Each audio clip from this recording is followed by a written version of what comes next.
15 জানুয়ারি প্রধান উপদেষ্টার কাছে প্রস্তাবনা জমা দিতে যাচ্ছে ডক্টর আলী রিয়াজ নেতৃত্বাধীন সংবিধান সংস্কার কমিশন।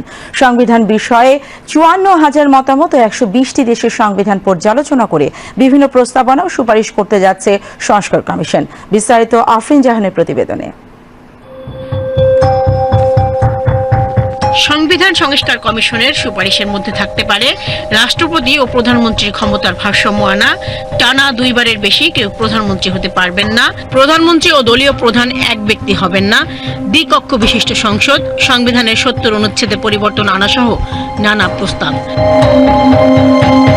আলোচনায় আছে ডেপুটি স্পিকার, বিরোধী দল থেকে নেওয়ার বিধান, স্পিকার একক ক্ষমতা নয় ও 21 বছরেই নির্বাচনে প্রার্থী হওয়ার সুপারিশ করতে পারে কমিশন।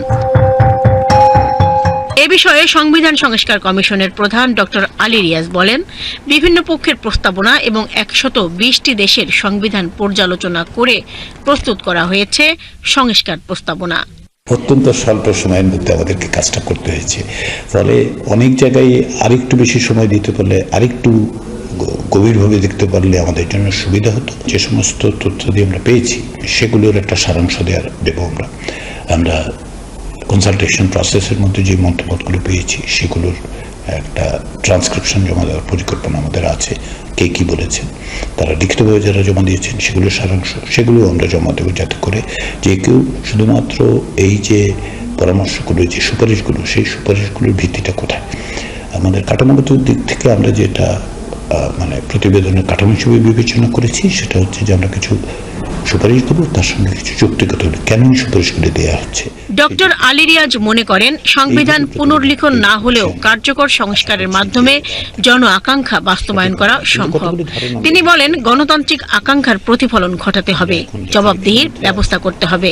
আমাদের সবচেয়ে বড় বিবেচনাটা ছিল যেন ক্ষমতার এককেন্দ্রীকরণ না হয়। পাশাপাশি যেগুলো সেটা হচ্ছে বিচার বিভাগের স্বাধীনতার প্রশ্নটাকে আমরা অত্যন্ত গুরুত্ব দিয়েছি। এই জায়গাগুলোর পাশাপাশি আরেকটা জায়গায় আমরা নজর দিয়েছি, সেটা হচ্ছে স্থানীয় সরকারের ক্ষমতায়ন। আমরা মনে করি যে স্থানীয় সরকারগুলোর যেই কাঠামো এখন আছে সেই কাঠামো অব্যাহত রেখেও কিছু কিছু নতুন ব্যবস্থার মধ্য দিয়ে আমরা জবাবদিহিতার এবং তাদের অংশগ্রহণের জায়গা তৈরি করতে পারব।